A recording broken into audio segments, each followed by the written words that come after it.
eu ver se hoje que já tá. Ah, hoje tá. Olá, seres, e aí, pessoas, como estão? Tô aqui conferindo pra ver se tá gravando pra não acontecer igual ontem, senão eu vou ficar muito brava. E aqui a gente não quer ficar bravo, né? Porque a gente que. Então vamos lá. E aí, bora continuar a leitura da Origens da Umbanda, que já tá um tempinho aí parado, agora a gente vai voltar todo vapor com esses livros. E ontem terminamos um, foi o Elogio da Loucura, já tá publicado aí, quem quiser dar uma conferida, tem lá nas playlists do canal. E a gente estava falando sobre a descendência das tendas, né, no livro Origens da Umbanda, na época sobre a fundação de Zélio de Moraes, né, o pessoal no Rio de Janeiro. E a gente estava falando sobre as descendências, né, de como que teve as famílias, né, que pertenciam, a família de seu Benjamin, né. A gente estava, e a gente vai continuar. Então, paramos na página 41. Existe uma grande probabilidade de Benjamin ter frequentado a tenda espírita Nossa Senhora da Piedade na época em que ela tinha como sede um imóvel no centro da cidade do Rio de Janeiro, e não na época em que ela funcionava na casa onde Zélio morava com seus pais. Resta agora descobrirmos quando houve a mudança da tenda espírita Nossa Senhora da Piedade para aquele segundo endereço, o guia espiritual Pai Roberto e Benjamin Figueiredo. Pela fita, ouvimos que a entidade Pai Roberto trabalhava com o médium no bairro de Alcântara, São Gonçalo, no Rio de Janeiro, antes de passar a trabalhar com Benjamin Figueiredo. Ainda segundo a fita, quando houve a visita de Benjamin ao terreiro citado, do citado médium, a entidade Pai Roberto Incorporado disse a Benjamin que ela abandonaria o cavalo, o médium, e daí passaria a trabalhar através da mediunidade do Benjamin,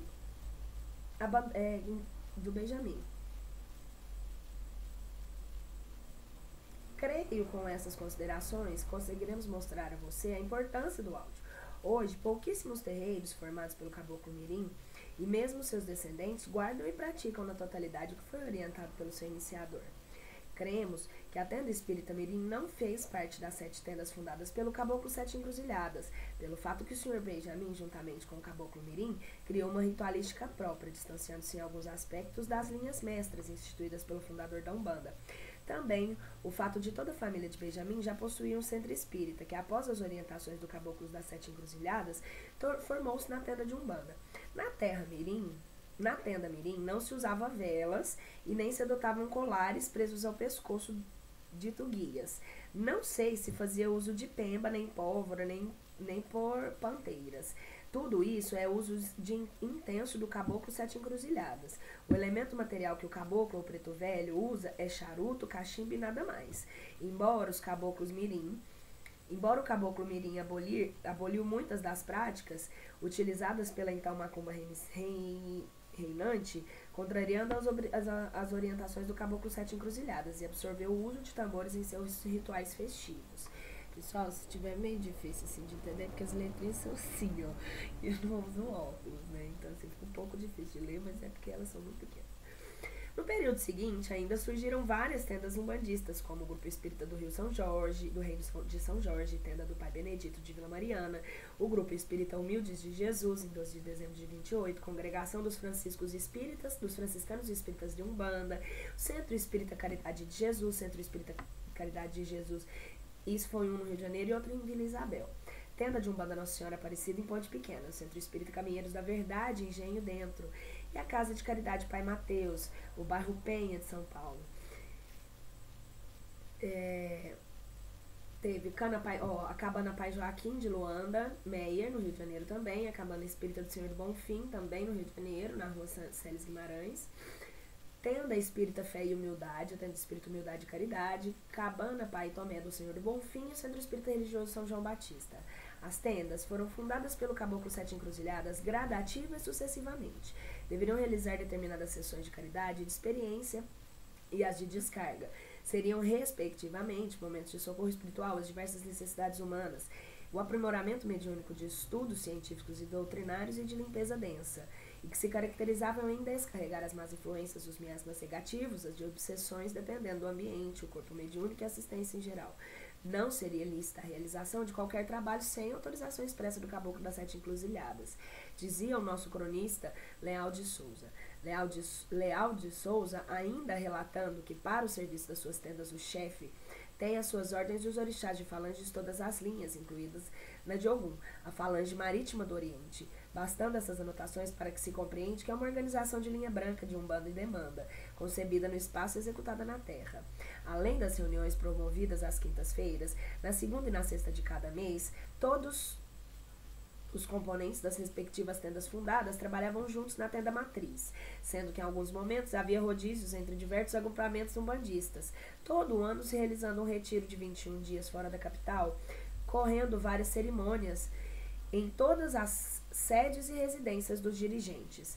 Mensalmente, havia uma vigília de 24 horas, com revezamentos entre diversos componentes das tendas, celebrando sessões festivas de confraternização, fortalecimento espiritual, como o ritual do Amaci, ainda realizado na tenda Nossa Senhora da Piedade, no dia 15 de novembro, considerado o dia da Umbanda, se caracterizando um evento de profunda devoção umbandista, através dos banhos e das ervas sagradas devidamente colhidas e realizando as lavagens de cabeça, com o objetivo de fortalecer e manter adequadamente uma ligação vibracional com os guias do astral.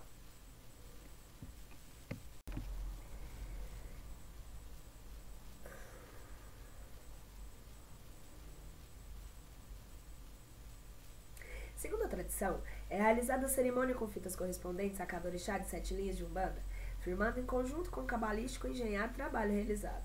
No ritual do Amaci, a senhora Zimélia, filha do Zélio de Moraes, se banha na mistura, pois é uma presidente de honra na tenda da Piedade, cabana do Pai Antônio, em Boca do Mato, Cachoeira de Macaú, do Rio de Janeiro. Na continuidade, prosseguindo com os médios de degraus mais elevados, passando a participar do banho com a mistura das ervas, os demais médiuns da casa. Esse ritual é bastante conhecido, de grande difusão na Umbanda, sendo mantido em cerimônia desde a fundação da tenda matriz em 16 de novembro de 1908.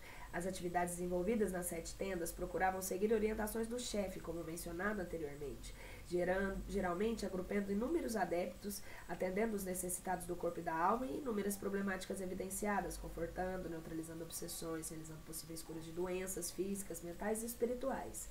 Algumas entidades se nomeiam quando atendimento junto à assistência nos trabalhos realizados e nas 7 tendas, e assim temos Caboclo Corta-Vento, da linha de Oxalá, Caboclo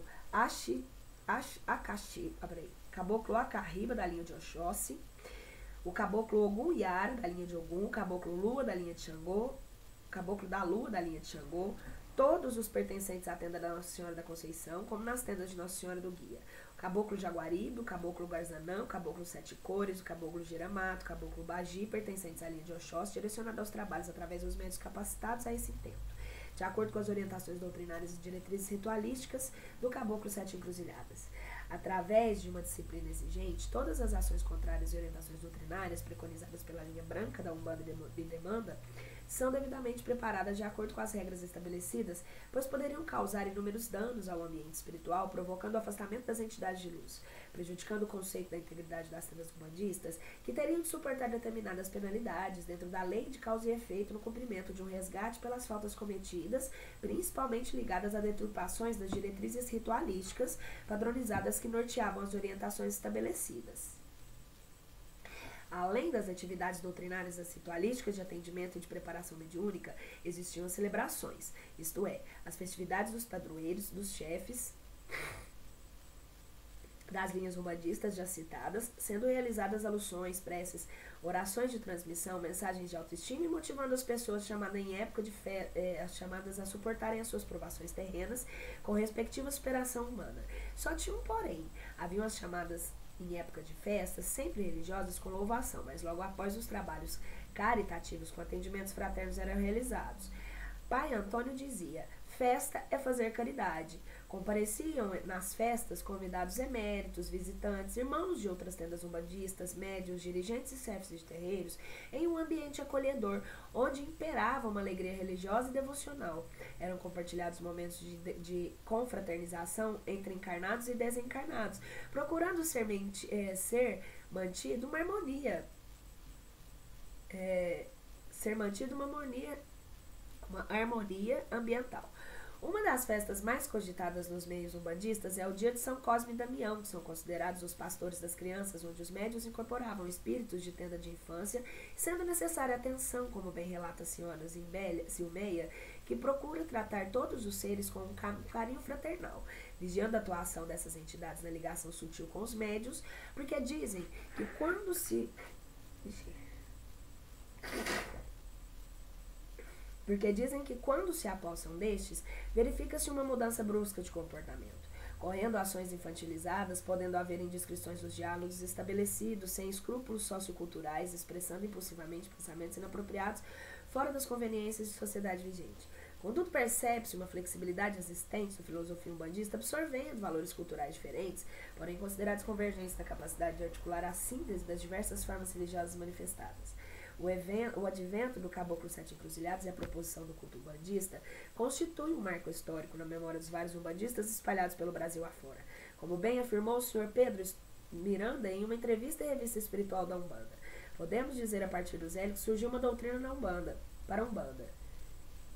Já existiam manifestações em vários pontos da cidade do Rio de Janeiro e do Brasil de médiuns que incorporavam pretos velhos e caboclos, mas não dentro daquele princípio filosófico trazido do Caboclo Sete Encruzilhadas. É um marco doutrinário importantíssimo, quando ele diz de forma bem específica que Umbanda é manifestação do espírito para a caridade. É um marco histórico, é a doutrina, mas já existiam manifestações. É um marco histórico, é a doutrina, mas já existiam as manifestações. A mensagem do Caboclo Sete Encruzilhadas foi mais para nós médios, mais para que nós médiuns nos situássemos dentro daquela nova posição doutrinária.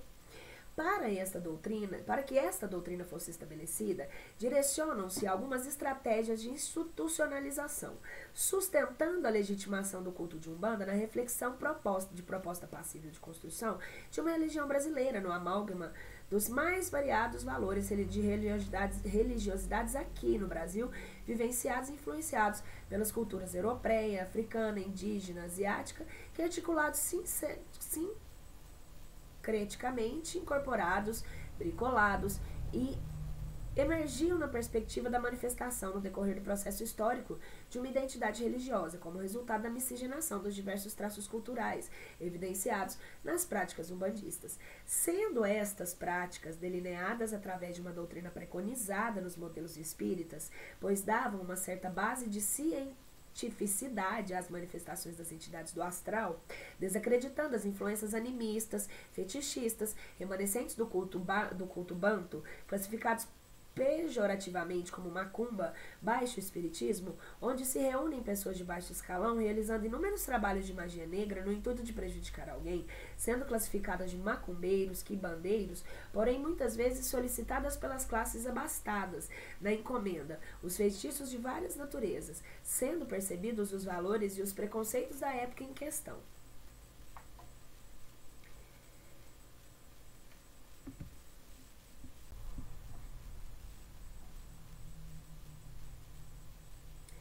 Eram compartilhados aí. A evangelização doutrinária presente na ritualística umbandista norteava a busca da sua legitimação e institucionalização na tentativa de superação dos rituais considerados primitivos, pois apesar da utilização de determinados elementos de outrora, dos respectivos cultos mencionados, estes teriam um fundamento explicado pela sua razão de ser, com base científica, enfatizando propostas evolucionistas e progressionistas de referência ao kardecismo, que assim engendradas dariam credibilidade, aceitabilidade e respeitabilidade aos pressupostos preconizados pelo culto de Umbanda, através do Caboclo Sete Encruzilhadas. A evangelização doutrinária presente na ritualística umbandista norteava a busca da legitimação e institucionalização na tentativa de superação dos rituais considerados primitivos, pois apesar da reutilização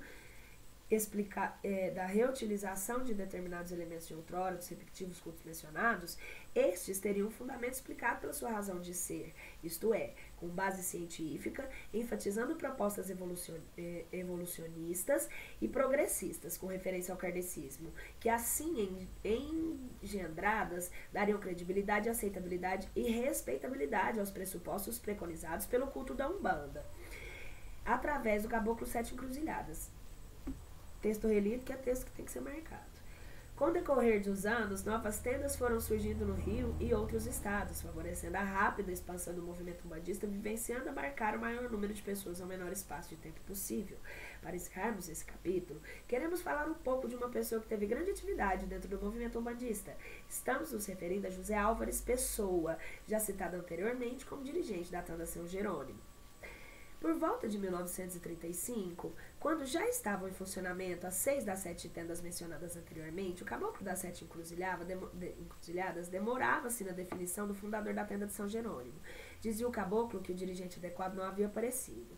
Numa noite de quinta-feira, durante a reunião doutrinária, José Álvares Pessoa, kardecista e grande estudioso de todas as correntes espiritualistas, não dando muito crédito aos relatos que ouvia sobre os magníficos trabalhos espirituais realizados em Neves, resolveu ir pessoalmente à tenda Nossa Senhora da Piedade.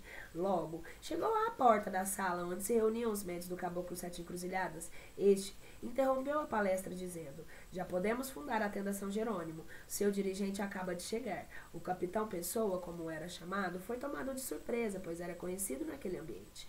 Não havia anunciado a sua visita, apenas viera comprovar os fatos que lhe haviam narrado.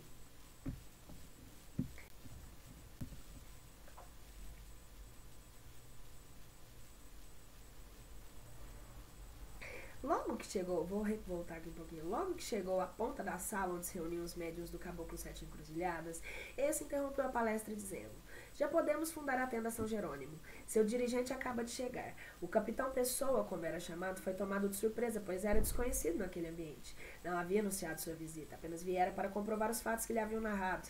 Após um breve diálogo, o caboclo demonstrou conhecer a fundo o capitão Pessoa, que foi convencido a assumir com responsabilidade da fundação em direção da tenda espírita São Jerônimo. O capitão Pessoa, que até então desconhecido o que era da Umbanda, fato que podemos observar na sua entrevista a Leal Souza, que está transcrita na página 439 do livro de Roger Batiste, chamado As Religiões Africanas do Brasil. Segundo o capitão Pessoa, a fundação da Umbanda foi decidida em Niterói, estado do Rio, há mais de 30 anos, em uma macumba que ele visitava pela primeira vez. Até ali fora um espírita kardecista. O pai de santo investiu-o dos poderes do presidente da tenda São Jerônimo, que deve funcionar na capital. Ele disse que importava organizar a Umbanda como religião. José Álvares Pessoa foi um atuante umbandista e um dos responsáveis pela legalização da prática umbandista no Brasil. Em 1945, José Álvares Pessoa, juntamente com os outros umbandistas, obtiveram junto ao Congresso Nacional a legalização da prática da religião da Umbanda. O discurso pronunciado por José Álvares Pessoa na tenda espírita de São Jerônimo, de Rio de Janeiro, 30 de nove de 1954. A Umbanda caminha a passos largos para a realização de um ideal que acariciamos ao longo do tempo, e que a pequenina semente plantada por um grupo de homens de fé e de boa vontade há mais de 40 anos, orientados e dirigidos pelos espíritos de eleição, que são o caboclo Sete Encruzilhadas, seus abnegados e companheiros. Nasceu e cresceu regada com o suor de tantas criaturas altruístas que vêm sendo o melhor de sua vida por tão nobre causa. E hoje, que mangueia frondosa aconselha-nos a sua sombra acolhedora. Este ideal, que é a transformação da Umbanda na religião que dominará o território brasileiro, e daqui, com a graça de Deus, há de espalhar-se por este continente abençoado, que é o continente do futuro. Nós o veremos concretizado com a cobra imorredoura, apesar dos tropeços que a cada momento ainda perturbam a nossa marcha, para o qual são inúteis os obstáculos. Haveremos de vencer com gargalhada, triunfando todos os empecilhos porventura que aqui teremos de enfrentar. Achamo-nos arregimentados como uma batalha iminente e escudados da fé inquebrável em nosso Cristo Oxalá, amparados pelas inúmeras hostes dos espíritos benfazejos que almejam ver implantadas nesta terra a religião isenta de interesse das coisas materiais. Nada tememos, porque limpo de coração tem Deus consigo. É preciso que nos convençamos. Deixa eu retomar aqui, peraí.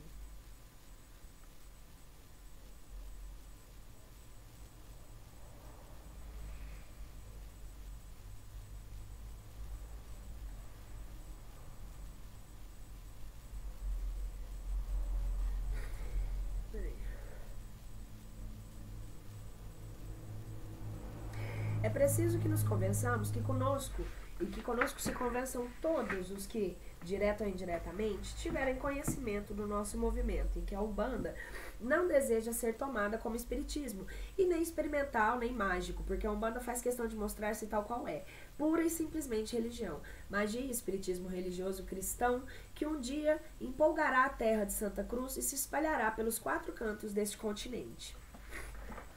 É preciso que nos convençamos. Umbanda é simples, humilde, espiritual, magia, espiritismo e cristianismo. Propugna pela felicidade dos humildes que se procuram, levando alívio aos que, abatidos pelos sofrimentos, quer moral, material ou espiritual, não envergonham de ajoelhar aos pés dos pretos velhos, dos seus intrépidos caboclos, para implorar o seu auxílio e a sua graça. Os espíritos que baixam em vossos terreiros não vivem na beatitude excelsa dos seus padres católicos, permanecem sempre, como eles mesmos dizem, na Aruanda, que é o lugar de trabalho onde estão sempre alertas ao sofrimento dos desgraçados desse planeta de expiação, para acolher, no momento propício, para dar-lhes força para levarem avante demais as provas dos quais estão sujeitos. E nós, a exemplo dos nossos guias admiráveis, só nos preocupa o alívio que possam obter os nossos irmãos em sofrimento. Em Umbanda, não nos preocupamos com as pesquisas dos laboratórios científicos, psíquicos, onde se pesa o fluido. Verificam-se as formações do ectoplasma que produz as materializações e modelam-se em cera os membros dos espíritos materializados, nem tampouco debruçamos horas a fio sobre os livros para indagar a natureza do corpo físico de Jesus. O que nos interessa não é o corpo físico do Mestre Divino, mas a sua essência mesmo, o seu ego imponderável, a caridade que irradia sobre todos nós, e que a seus pés vivamos em oração. Nos terreiros de Umbanda, onde, despidos dos enfeites dos sacerdotes que vivenciam nos grandes templos, os seus médiuns, pobres e humildes, como os pescadores que acompanhavam o Salvador, deixam as canseiras dos seus trabalhos de cada dia para servirem de instrumentos aos guias que realizam a caridade, que a milhares já têm beneficiado, onde não reina o espírito de lucro e nem domina o ideal do mando, onde não há tabela de preços para a quantidade de graças que espalham os pretos velhos e os caboclos pelos filhos que os buscam. Não há hora de fazer a caridade, porque inúmeras são as vezes em que os pobres não há. Parei aqui só para anotar essa frase.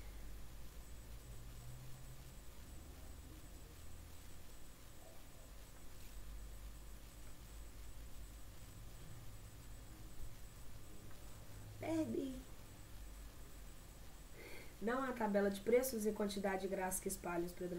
Não há hora para fazer a caridade, porque inúmeras são as vezes que os pobres, operários e humildes empregados, desprezando o tempo que lhes sobra para o descanso a que têm direito, entram pela madrugada nos trabalhos do terreiro para levar esperança que sempre se concretiza numa realidade boa para o desgraçado ou poderoso que bate à porta de nossas tendas, sempre escancaradas para todos os frequentadas por enormes multidões.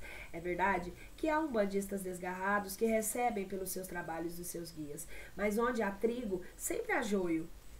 E é preciso que ambos cresçam para que esse seja colhido e lançado ao fogo.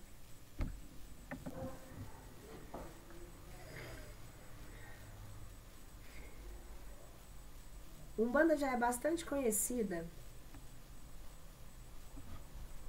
mesmo pelos que não a praticam. Todos sabem que nos seus terreiros a caridade é feita gratuitamente. O nosso lema é dar graça aos que o nosso lema é dar de graça ao que de graça recebemos. É, pois, chegada a hora em que desassombradamente devemos nos apresentar diante de todos em igualdade de condições com as outras religiões que, sem perseguições, vieram à sombra da lei. A Umbanda, por seus elementos representativos, prepara-se para fazer frente aos que, convencidos que são únicos detentores da verdade das lições do Divino Mestre, movem contra ela uma perseguição tenaz, porque representam a vitória por muito breve. Umbanda é grande, apesar da humildade com que se manifesta no seu ritual e a sua liturgia se encontra a passo no Velho e no Novo Testamento, nos templos do Egito e na Velha Índia. Por mais remota que seja a religião, encontra-se nela sem nenhum esforço vestígios da Umbanda. É engano pensar que a Umbanda é uma invencionice de pobres pretos africanos, arrastados como escravos pela infância dos negreiros para as terras brasileiras. Umbanda é milenar, Umbanda não tem idade. É verdade que o movimento da implantação da Umbanda pura, tão pouco menos do meio século, é que compreenderá bem quando se dispensar alguns minutos para um raciocínio simples. O Brasil, que tem menos de 5 séculos, tem sido desde sua descoberta um campo de fácil conquista dos dos padres católicos, que aqui aportaram com as primeiras caravelas. Tiveram esses senhores a visão profundamente inteligente do que seria... Ixi, perdão.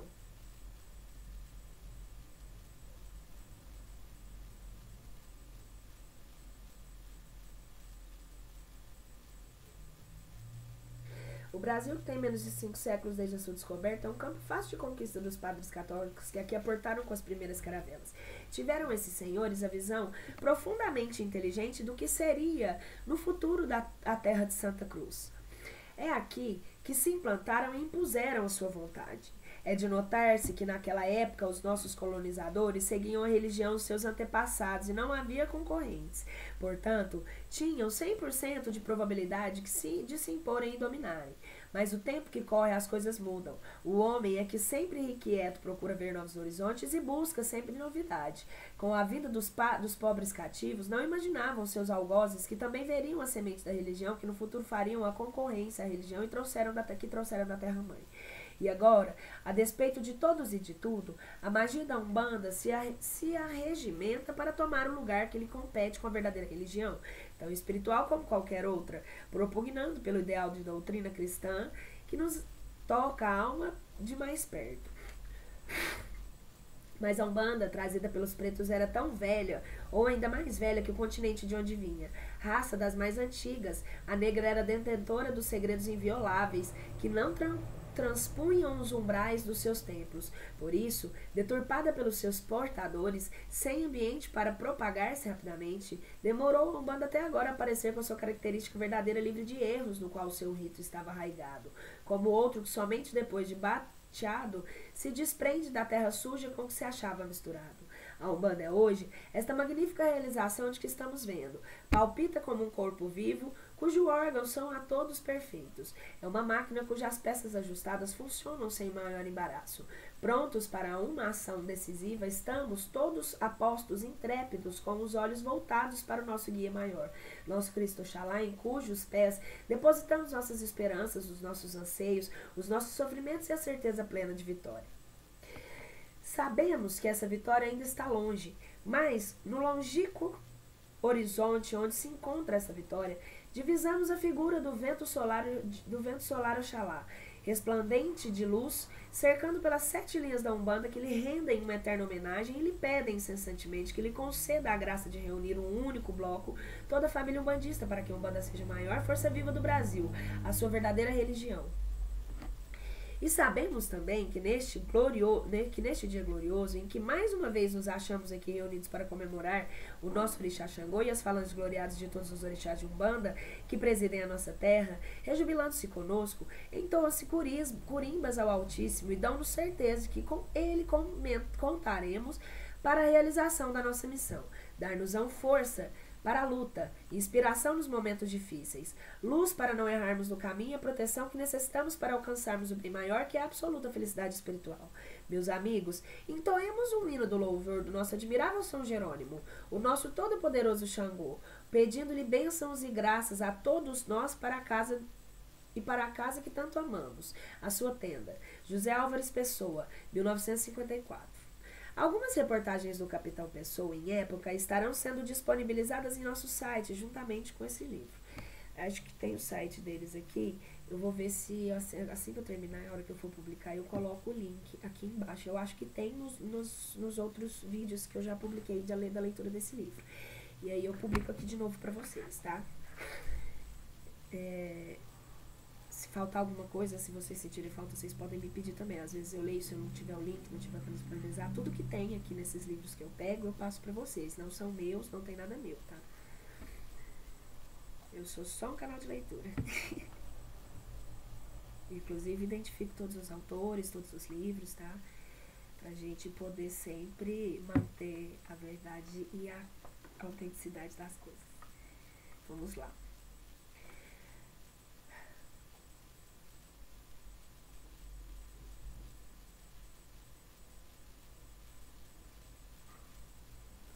Orixá Malê, o capitão de demanda.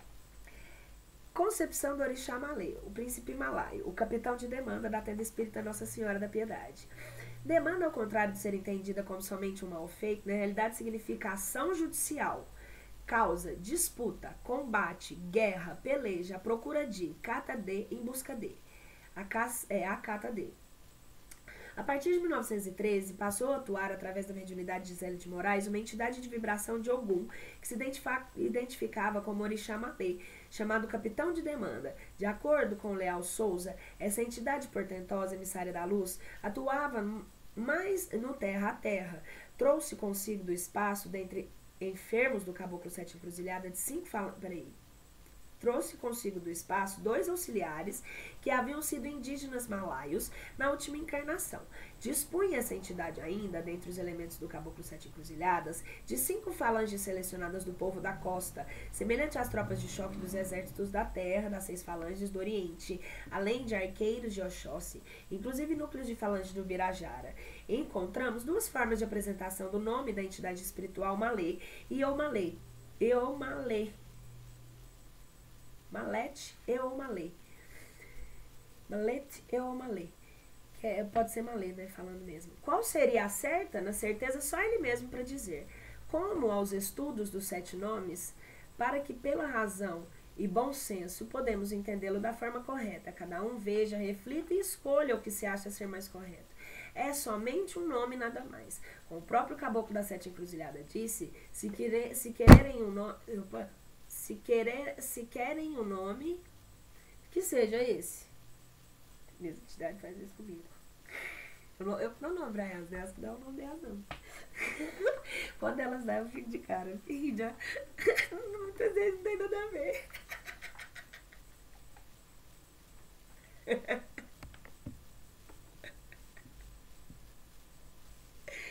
Vou voltar aqui. Atualmente, os malaianos, ao que se referem ao termo malete, como uma ferramenta e uma cabeça grande usada para golpear a superfície sem danificá-la. Atualmente, os malaianos se referem... Malê também é designativo de nome. No Brasil, encontramos-lo como nome importante do personagem militar, Émile Luiz Malê, mais conhecido como Marechal Emílio Malê, barão de Itapevi, Dunkerque, 10 de junho de 1801, Rio de Janeiro, 2 de janeiro de 1886. Foi um militar brasileiro nascido na França, homem de grande porte físico, com 2 metros e 1 de altura e 120 kg de peso. É o patrono da artilharia do Brasil e na data do seu aniversário é comemorado o Dia da Artilharia. Que legal! Somos sabedores que o Orixá Malê, em sua última encarnação, foi príncipe malaio, seguidor islâmico, trazendo-se e ensinando na África, Indonésia e, por fim, em sua terra natal, em Malásia. Teve grande influência e veneração pelos ensinamentos espirituais espalhados, principalmente entre os grandes escravos da cidade de Cabo. Ele é acreditado por ter trazido o Islã na África do Sul, pela grande penetração espiritual dada ao povo africano. Pode ter recebido o nome Malê, que na sua língua iorubá quer dizer muçulmano. Portanto, esse poderia ser efetivamente seu nome correto. Por trabalhar integrado na vibratória de Ogum, especialista em desmanches de magias negras e descarregos e desobsessões, carregou como companheiros de trabalho diversas outras entidades espirituais também especializadas nesses mistérios. Muitos caboclos da mata, ligados à vibratória dos orixás Oxóssi, Xangô e Yansan, principalmente de Ogum, trabalhadores da Umbanda, são conhecidos na Umbanda cística como caboclos da mata demandadores, pelas formas particulares como lidam com possíveis desmanches de magia negras, combatendo o mal e aplicando a lei da justiça divina. Suas maiores atuações fazem nos processos de descarrego, desobsessão. Alguns caboclos demandadores são particularmente identificados por muitos bandistas como caboclos africanos, por plasmarem medicamente uma forma de uma silvícola africana, mas na linha espiritual encontram-se espíritos que, quando encarnados, pertenceram a várias plagas. Na Umbanda, os caboclos africanos não existem como linha especial de trabalho espiritual em particular e devem ser tratados como tal, mas estão integrados, incorporando um trabalho, sendo identificados como caboclos da mata. Não nos esqueçamos, linha de trabalho espiritual é composta por arquétipos sociais e não raciais. Na Umbanda, os indígenas que tiveram encarnações em solo africano, ou mesmo nos aparecem fluidicamente como africanos, não gostam e não se identificam como sendo caboclos africanos, mas somente como caboclos da mata. O Orixá Malê, o capitão da demanda da tenda espírita Nossa Senhora da Piedade, vibratoriamente na linha de Ogum, quando se identificava fluidicamente como malaio, manipulava com maestria as energias sutis da natureza, exigindo para determinados trabalhos a calma dos campos, a altura das montanhas e o retiro das florestas, as forças despregadoras das ondas do mar. Leal de Souza, que conviveu com vários anos com essa entidade, nos relata um caso presenciado por ele. Na primeira vez que vi sua grande bondade para estimular a minha humilde boa vontade, produziu uma daquelas esplêndidas demonstrações. Estávamos cerca de 20 pessoas numa sala completamente fechada. Ele, sob a curiosidade da fiscalizadora dos nossos olhos, traçou alguns pontos no chão, passou em seguida a mão sobre eles, como se apanhasse alguma coisa. Alçou a sinistra e, abrindo-se, largou as 3 linhas borboletas amarelas, espalmando a destra da minha e passou-me a terceira. Hoje, quando chegares à casa e amanhã no trabalho, será recebido por uma dessas borboletas. E realmente, tarde da noite, quando regressei ao lar, acendi a luz e uma borboleta pousou no meu ombro. E na manhã seguinte, ao chegar no trabalho, surpreendentemente, todos os meus companheiros, vendo uma outra borboleta, também amarela, como se descesse do teto, pousava na minha cabeça. Tive a ocasião de assistir a outras demonstrações de fora dessa capital, à margem do rio Macacu. Leváramos 2 pombos brancos que eu tinha certeza de não serem amestrados, porque foram adquiridos por mim. Colocou-os o Orixá Malê como se os prendesse sobre um ponto traçado na areia, onde eles quedaram quietos e começou a operar fluidos elétricos para fazer chover. Em meio à tarefa, disse: os pombos não resistem a esse trabalho. Vamos passá-lo para outra margem do rio. Pegou-os e encostou à fonte do médium, alcançando-o, depois soltou os 2 pássaros. Num voo alvacento, transpuseram ao caudal e se fecharam as asas da mesma árvore, ficando lado a lado no mesmo galho. Passada a chuva que provocara, ele disse: vamos buscar os pombos. Chegamos à onda. O Orixá Malê, com as mãos levantadas, bateu palmas e os 2 pombos, recruzando as águas, voltaram ao ponto traçado na areia. O príncipe reinante da última encarnação tinha numa ilha formosa do Oriente. O delegado de Ogum é magnânimo, porém rigoroso, e não diverte curiosos, ensina e defende. Outro relato. São João Severino Ramos, umbandista conhecido em todo o Brasil, dirigente da 6ª tenda fundada pelo Caboclo das 7 Encruzilhadas, a tenda espiritual Jorge, relatava as maravilhas que assentiu às margens do rio Macacu, onde muitos incrédulos se tornaram fiéis, seguidores da doutrina do Caboclo 7 Encruzilhadas.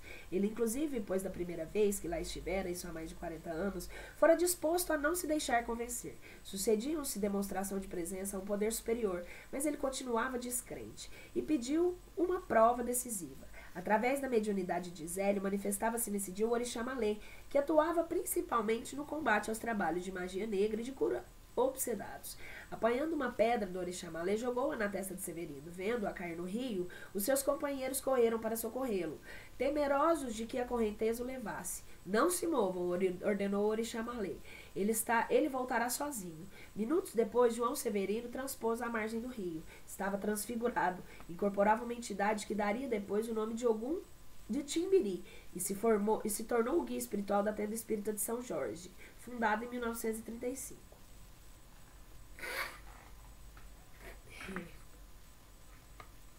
Tudo registrado, gente, tá em fita, né? Desses negócios, de alguns trabalhos aqui nesse livro.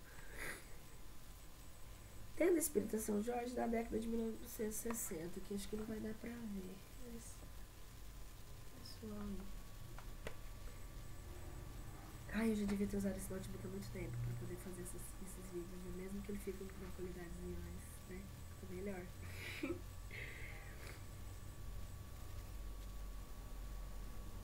João Severino Ramos recebeu a orientação para fundar e dirigir a tenda cujo mentor é um mestre do Himalaia que veio trabalhar na seara da Umbanda na radiação de Ogum, apresentando-se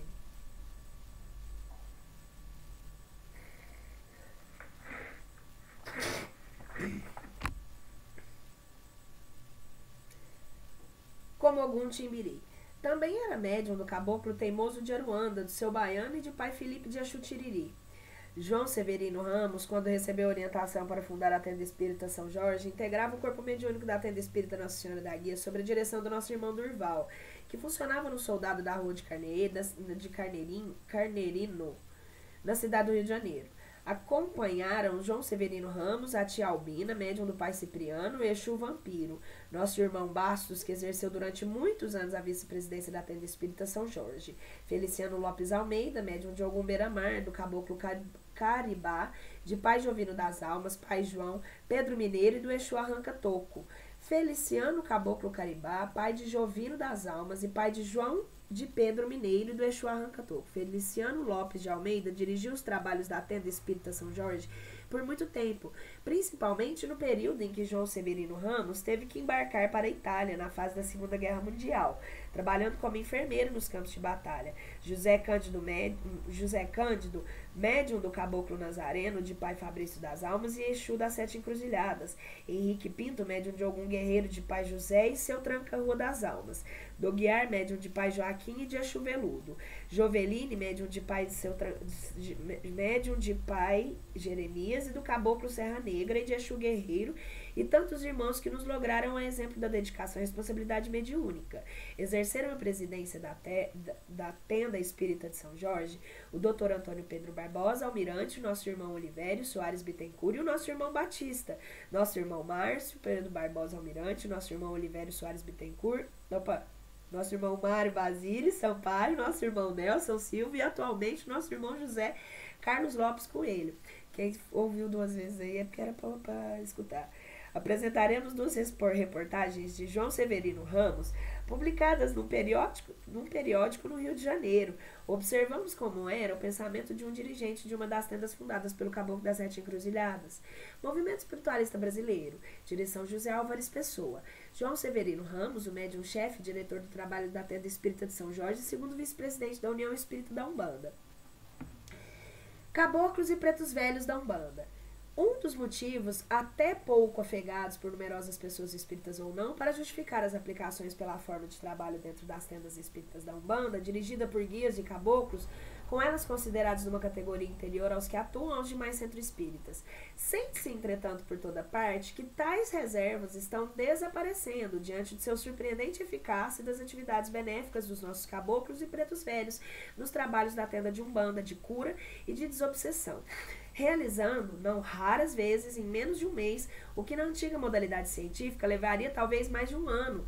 A razão por que tal fenômeno se verifica é que constitui em si mesmo um dos objetivos dessa grandiosa organização espiritual. No presente capítulo, eu desejo elucidar quanto possível a natural curiosidade do povo a respeito dessas personalidades por vezes exóticas, em sua forma de falar e agir, sempre envoltas numa grande modéstia, quando os caboclos e pretos velhos o falam de si próprios, atribuindo-se invariavelmente a ausência absoluta de conhecimentos mais altos. A verdade, porém, é que um espírito de caboclo que chega a obter a permissão de incorporar um médium entre nós para trabalhar pelo bem do próximo está muitos graus acima da cultura mais aprimorada de qualquer ente humano, por mais sábio que este se julgue. A prova disto é que nenhum homem culto ainda conseguiu derrubá-los com sabedoria, sendo pelo contrário, porque eles elucidados sobre múltiplos fenômenos cuja causa muitas vezes desconhecemos. Os caboclos e pretos velhos são, em geral, espíritos que completaram seu curso de aperfeiçoamento moral através das sucessivas encarnações na Terra, a última das quais teve lugar no recesso das matas seculares com a finalidade precípua de se familiarizarem com as variadíssimas propriedades terapêuticas da flora americana.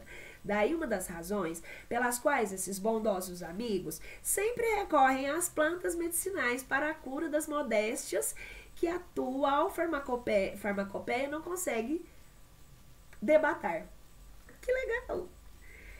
Sua linguagem simples e ao alcance de todas as inteligências caracteriza-se algumas vezes pelo exotismo de dialetos absolutamente desconhecidos entre nós, recorrendo esses espíritos frequentemente à parábola para nos obrigarem a exercitar, desenvolvendo a nossa capacidade de raciocínio, usando habitualmente destas nas nossas sessões de trabalho de cura e desobsessão, cuja média de frequência das pessoas menos cultivadas, os espíritos chamados caboclos e pretos velhos, podem transformá-los por completo, empregando expressões de mais alta intelectualidade, como eloquência e riqueza de imagens, capaz de encantar as pessoas de cultura aprimorada. Tem, assim, esses abnegados trabalhadores de espaço infinito a faculdade de utilizar a linguagem que melhor se adapte ao ambiente em que tentam operar.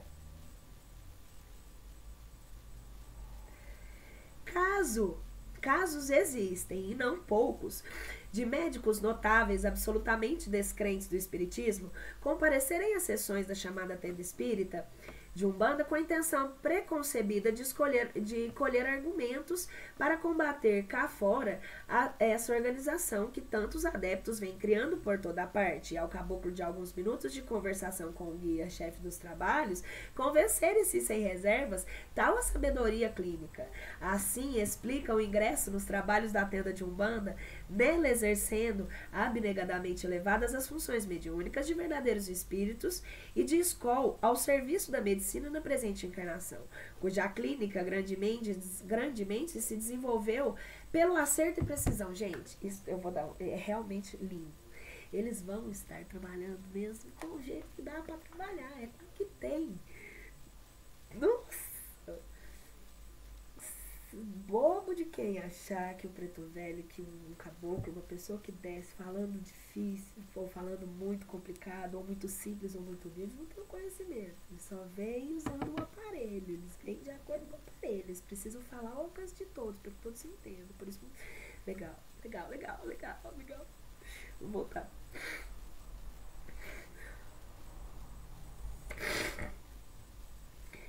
É que, sendo médico um espírito essencialmente intuitivo, cujo acerto no exercício da profissão tem de defender do grau e de desenvolvimento dessa faculdade mediúnica a intuição, o seu ingresso numa organização espiritual, como a de Umbanda, para o bom êxito da sua elevada missão de curar os enfermos do corpo. O fato recente registrado na capital pode bem servir para demonstrar o grau de elevação desses nossos amigos invisíveis que se acham incumbidos de difundir entre nós a doutrina salutar do espiritismo através das linhas espirituais da Umbanda. Relatando, omitirei os nomes das pessoas nele envolvidas, não por ser meu intuito, senão de exemplificar para esclarecimento dos mestres estudiosos acerca do valor dos guias, espíritos que nos apresentam em forma de caboclos e pretos velhos.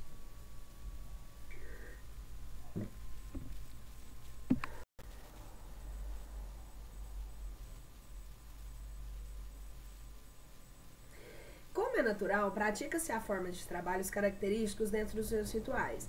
Seus dirigentes prosseguiam satisfeitos na farina abençoada de poder socorrer a quantos lhe batiam à porta, enfermos do espírito e do corpo, ajudados no espaço infinito por algumas falanges de grandes caboclos, nos quais as guiava e protegia pela delegação de entidades superiores.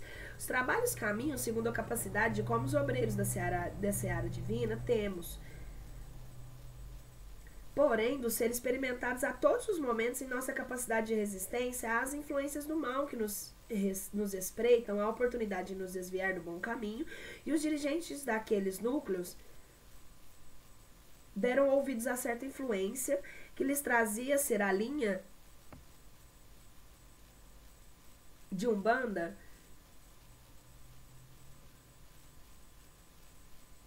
uma forma inferior de praticar o espiritismo, sugerindo-lhes a transformação na tenda em centro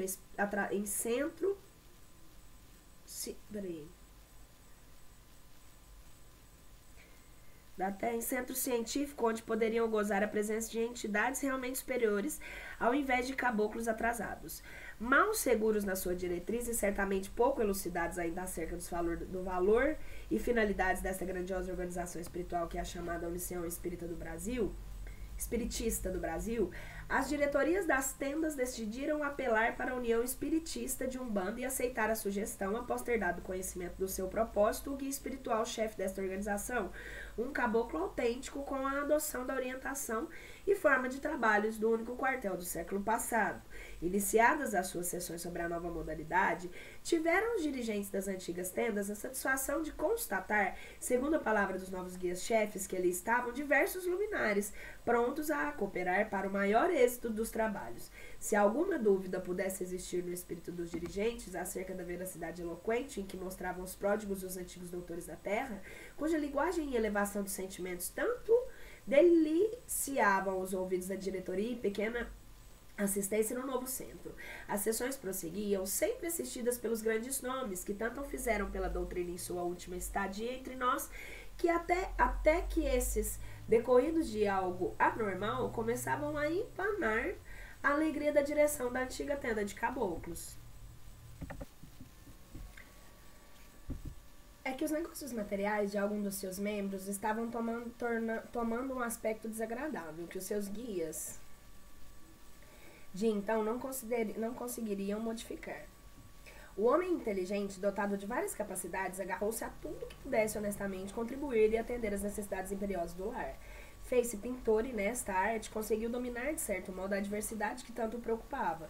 Seu espírito refletiu em sua situação e concebeu a ideia de invocar o antigo chefe espiritual da tenda, desprezando o caboclo, para ouvi-lo acerca dos que se passava.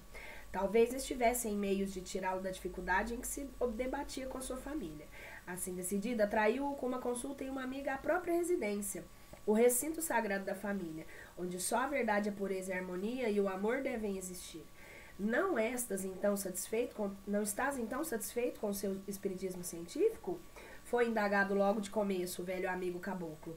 Meu filho continuou: vós, brancos da terra, sois muito fáceis de iludir. Na vossa ignorância e na vossa vaidade, nem sequer vos apercebes de estar sendo levados para o abismo, na suposição de estar subindo para Jesus. O que te aconteceu foi a consequência lógica da sua resolução. Abandonando uma forma de trabalhos que tanto beneficiava esses sacerdotes da terra, para te dedicares ao espiritismo de conversa, em que se aprende, mas não se produz.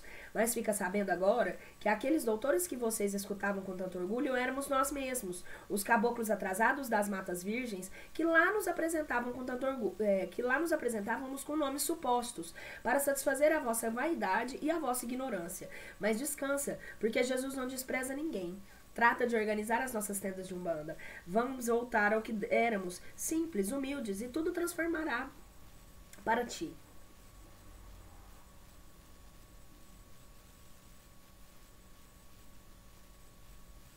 Quase ninguém vê esses vídeos hoje, mas eu vou deixar isso registrado aqui. Os meus guias espirituais trabalham em todos os lugares.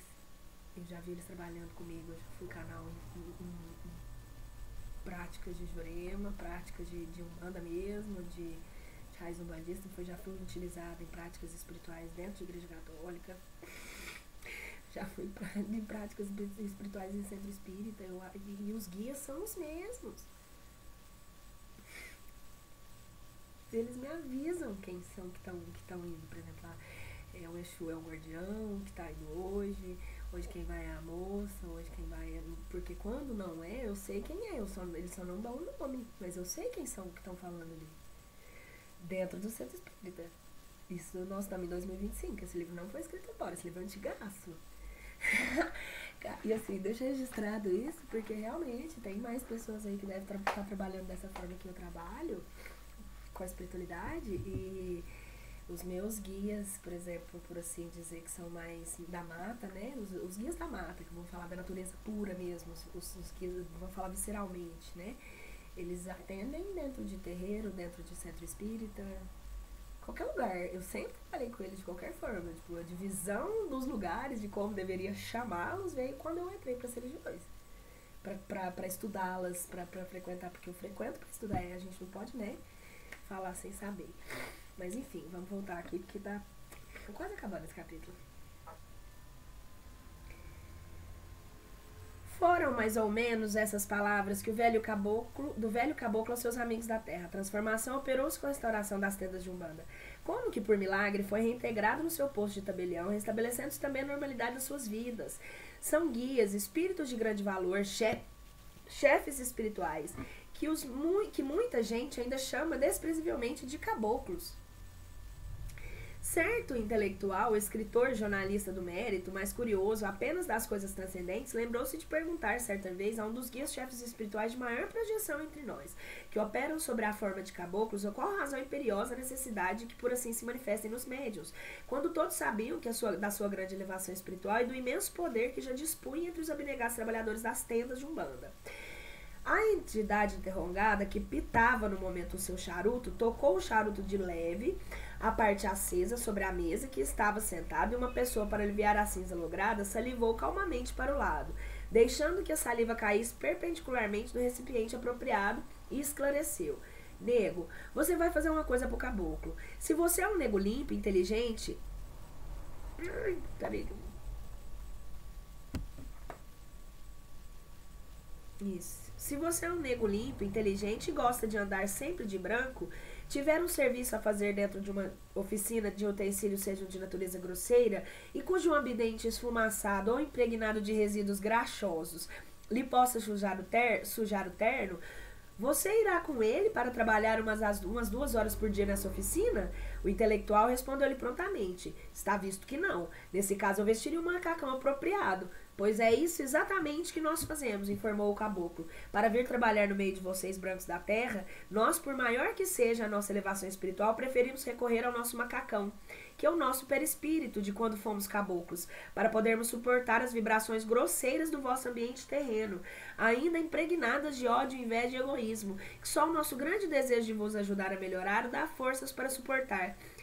Há nesta pequena elucidação uma síntese perfeita de que os caboclos, do que são os caboclos na linha de Umbanda. Isso explica muito porque uma cabocla falou pra mim uma vez que dói descer na terra, apesar de muito prazeroso e gostoso de vir aqui. A dor é física mesmo. Eles têm que se diminuir. O perispírito, eles têm que, nossa, pra suportar as dores aqui.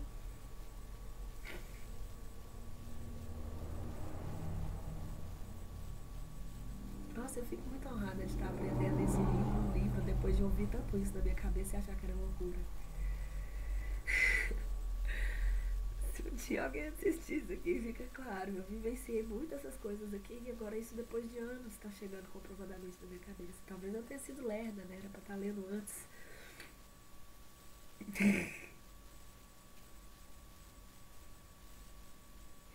Texto de José Severino Ramos, Jornal Samário, 1956, ano N, número 70, página 11.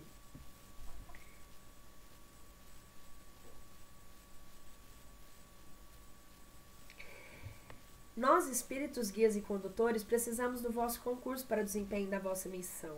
Não, peraí, vou voltar aqui porque eu errei aqui. Salve Umbanda. Caminhos tortuosos, começo de estrada no qual os filhos retiram as pedras para encontrarem passagem mais livre quando se virem caminhando nas outras linhas mais elevadas. Sim, meus irmãos, os chamados filhos da Umbanda são os abridores das suas próprias estradas. Chama-se terreiro de Umbanda ao local de trabalhos por ser onde baixam os guias com a missão de ensinar-vos a manejar as picaretas e as enxadas. São os guias espíritas, esses em sua maioria de caboclos e pretos velhos, de grande evolução espiritual, achando-se por isso preparados para se apresentarem humildes e pacientes, encaminhando-se nos caminhos das mais vezes tentando aparecer conosco para melhor nos sentir em sua presença. Depois que estiverdes encaminhados, isso é, quando já houverdes aberto a vossa estrada através do estendal de sofrimentos peculiares ao nosso mundo, quando estiverdes aprendido a dominar e a vencer os vossos defeitos e enriquecido os vossos fluidos, como faz o homem do campo com seus músculos. Então, ireis, irmãos, sendo conduzidos ao caminho da pena escrita da filosofia. Encontram-se nos terreiros da Umbanda verdadeiros iniciados, grandes trabalhadores, muitos dos quais certas pessoas tentam desviar sobre a alegação de serem grandes e que por isso não devem estar mais naquele meio. Deveis, irmãos, fechar os vossos ouvidos a semelhantes conselhos e caminhar para a frente, recordando-nos que eles são, em grande parte, os meios de experimentação à vossa decisão e à vossa fé. Nós, espíritos e guias condutores, precisamos do vosso concurso para o desempenho da vossa missão na Terra.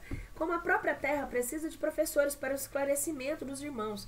Caminhamos, pois como em Umbanda Caminhamos, pois, com decisão e fé, certos de que decidimos que servindo aos nossos guias espirituais, estaremos servindo a Deus. Se iniciado de Umbanda é ser chefe de turma, e as turmas não poderiam trabalhar sem um chefe espiritual superior. Depois que as estradas estiverem abertas, a linha de Umbanda desaparecerá na sua missão terrena, prosseguindo aos seus trabalhos espirituais relacionados às estrelas, ao sol, à lua e os astros que banham a terra de longe. Certos espíritos já estiveram também na terra em cumprimento de missão divulgadora dos ensinos da filosofia hindu, e outras mais propagadas pelo espiritismo.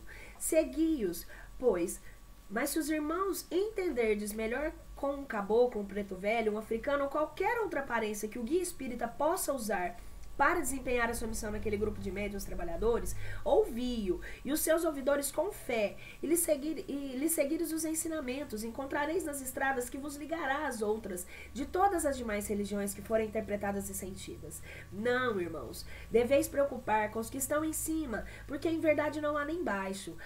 Há apenas para cada um a missão que veio cumprir. Cumprir, irmãos, bens a vossa, e sereis irmãos tão grande quanto os maiores. O grande pode executar pequenos trabalhos, o pequeno pode executá-los grandes. Os umbandistas, descalços, fortes, tostados pelo sol e satisfeitos, apresentando-se ao chefe supremo da tarefa terminada,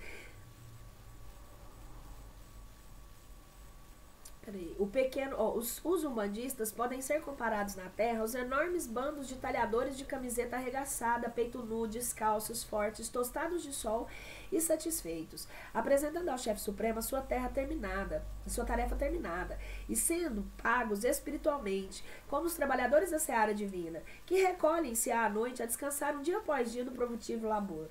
Não é menor o homem, porque se trabalha descalço dentro do terreiro de Umbanda. Trabalhais e sentir-vos-ei bem, sendo umbandistas. A estrada é uma só, os atalhos é que são diversos, conduzindo à mesma. Cada religião leva os filhos, os seus adeptos, conforme o seu grau de desenvolvimento e força de vontade.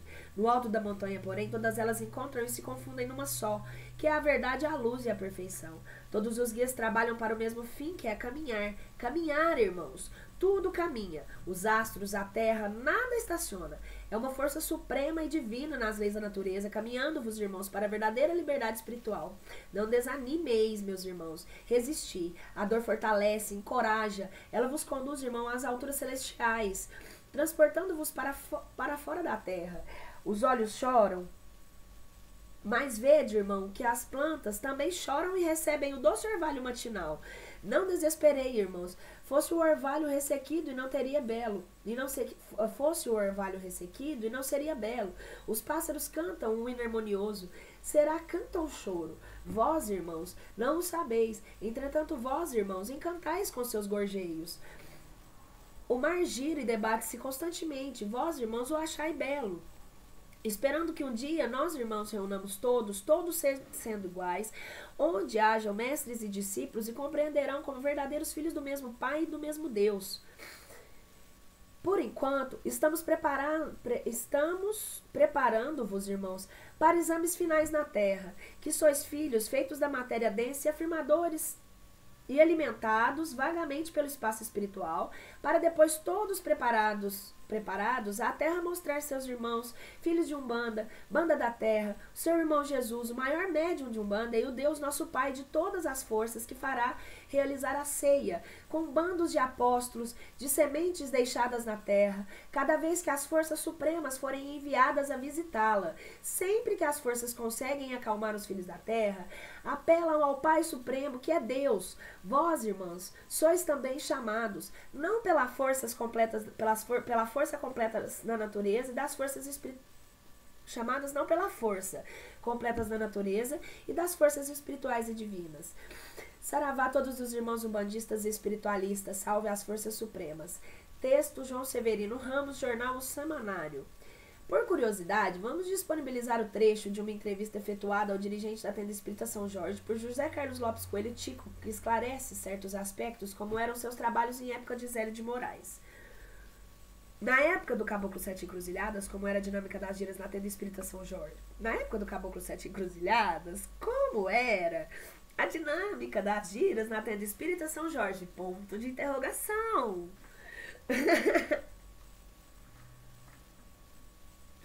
Eu disparo, né? As giras aconteciam às segundas, às quartas-feiras, das 20 às 22 horas. O dirigente, na primeira quinta-feira de cada mês, participava das reuniões de estudos com o Caboclo Sete Encruzilhadas. Era um grande número de médiuns e de consulentes. A tenda funcionava, então, na rua Dom Geraldo, número 45, em prédio alugado. Quando esse prédio foi requisitado pelo dono, a tenda ficou um tempo parada enquanto se construiu às pressas. Se construiu às pressas no terreiro em Vila Isabel, Rua Senador Nabuco, 122, onde hoje funcionamos, e muitos consulentes afastaram, bem como alguns médios também fundaram suas próprias casas. A diminuição do corpo mediúnico fez com que as giras ficassem mais restritas às segundas-feiras, e somente algumas poucas giras festivas ocorrem em outros dias da semana. A mudança geográfica da Praça Mauá para a Vila Isabel e a situação de risco que a cidade um todo sofre no atual contexto também é fator que contribui para o esvaziamento. Quanto o uniforme ainda é mesmo semelhante ao da tenda espírita Nossa Senhora da Piedade e outras surgidas na época. Guarda o pó branco como símbolo da tenda no bolso esquerdo, da parte em cima da cabeça, branca por baixo do guarda-pó feminino. O jaleco com o símbolo da... como é que é? Quanto ao uniforme, ainda é o mesmo, semelhante ao da tenda espírita Nossa Senhora da Piedade e outras casas surgidas na época. Guarda-pó branco, com o símbolo da tenda no bolso esquerdo, da parte em cima, e calça branca por debaixo do guarda-pó feminino. Jaleco com o símbolo da tenda no bolso esquerdo e a calça branca, masculino. Em giras festivas é permitido o uso de roupas que estejam de acordo com a entidade ou orixá homenageado. Hoje, a tenda espírita São Jorge se distanciou das normatizações instituídas pelo Caboclo das Sete Encruzilhadas. Trabalho ininterrupto. Dezenas de tendas foram fundadas sob a orientação do Caboclo Sete Encruzilhadas, no estado do Rio e em São Paulo, Minas Gerais, Espírito Santo e Rio Grande do Sul. Sempre que é possível, o médium Zélio participava pessoalmente da instalação das novas tendas. Quando o trabalho material não permitia, enviava médiuns capacitados para organizar e dirigir a nova casa. Em Belém, do Pará, foi fundada a tenda Mirim Santo Expedito pelo então tenente Joaquim Bentes Monteiro, que solicitou sua transferência do Rio para aquele estado especialmente para cumprir essa missão com a sua esposa, Consuelo Bentes Monteiro. Um dos médiuns dessa tenda, Evaldo Pina, atualmente no Rio, pertencendo hoje ao quadro do dirigente da tenda Umbanda Luz, Esperança e Fraternidade, tenda que descende da tenda espírita São Jerônimo. Estava em visita a Zélio e ouviu a descrição da fundação daquela casa em todos os pormenores, como o fato datasse de semanas apenas. Através de Zélio, recebeu uma mensagem do dirigente, já desencarnado, citando fatos conhecidos apenas pelos dois. Em todo o Brasil, existem tendas fundadas diretamente pelo Caboclo Sete Encruzilhadas. Algumas se desviaram dos seus ensinamentos, que, aliado ao fato do crescimento rápido e desordenado, criou uma espécie de caos que predomina até hoje. Os outros mantêm-se fiéis aos princípios ditados pelo Caboclo das Sete Encruzilhadas. Existem tendas que não tiveram contato direto ou indireto com o iniciador da Umbanda, mas mantêm a pureza e a singeleza dos seus ensinamentos. Isso se deve ao plano espiritual.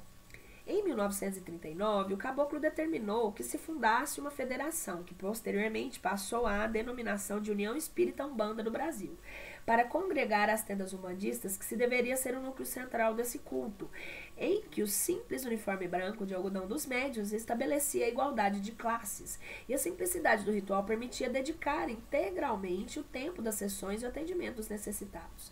Mais tarde, surgiu o Jornal da Umbanda, que durante mais de 20 anos foi um porta-voz doutrinário de grande valor, no qual colaboraram efetivamente, entre outros, Cavalcante Bandeira, Reinaldo Xavier de Almeida, Olívio Novaes e o escritor José Alves de Oliveira. O ritual preconizado pelo Caboclo Sete Encruzilhadas é simples e desprovido das complexidades ritualísticas e magísticas praticadas pela macumba vigente no Distrito Federal de então. São palavras textuais de Zélio de Moraes. O Caboclo de Sete Encruzilhadas nunca determinou o sacrifício de aves e animais, quer para homenagear entidades, quer para fortificar minha mediunidade. O Caboclo de Sete Encruzilhadas não admitia tabaco e nem mesmo palmas das sessões, apenas cânticos, muitos filmes ritmados para a incorporação dos guias e a manutenção da corrente vibratória. Capacetes, espadas, adornos, vestimentas de cores, rendas e ames são aceitos nos templos que seguem a sua orientação. O uniforme é branco de tecido simples. As guias são usadas apenas para determinarem As guias usadas são as que determinam, são apenas as que determinam a entidade que se manifesta. Não é a quantidade de guia que dá força ao médium. Os banhos de ervas aos amacis, concentrações aos ambientes da natureza, o par de enteasmo doutrinário na base do evangelho, constituem os principais elementos de preparação do médium. Esses são severos os testes que levam a considerar o médium apto a cumprir a sua missão mediúnica. Beijo!